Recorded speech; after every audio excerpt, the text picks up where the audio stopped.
I heard you broke the news that Kanye kicked Mike Tyson out of the seat. I did. Well, they were sitting right in front of us. How did Mike Tyson take that?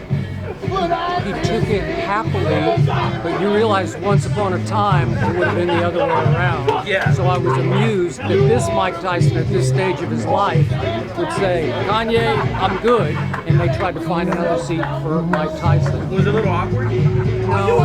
Mike could have made it awkward, but he didn't. And they were Kanye's seats. They had his names on them. Okay. But I think maybe the security, they didn't think Kanye was going to make it, maybe, because we were getting pretty deep into the card. And so my wife and I are sitting there thinking, wow, we're sitting right behind Kanye. She wanted to talk to Kanye.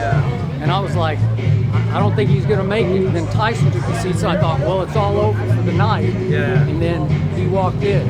And Kanye didn't have to say a word except just stand there and meet Kanye. Wow. And Mike said, hey, I'm out. Was there any what was the small talk like between you and Kanye?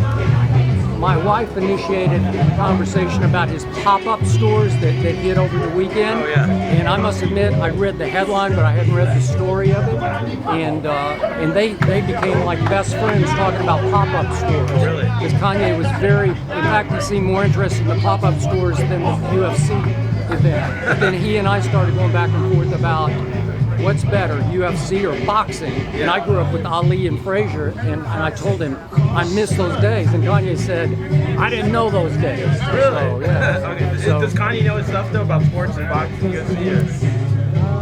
he loves UFC. He loves UFC? Yeah. Big UFC. And he turned to me mid-fight it was the main fight between Conor McGregor and Nate Diaz, and said, hey, aren't you convinced this is better than boxing? And I said, no, but this is really good, because it was about as good a UFC. I'm not the biggest UFC guy, but now I am all in on UFC. I think it's the new frontier.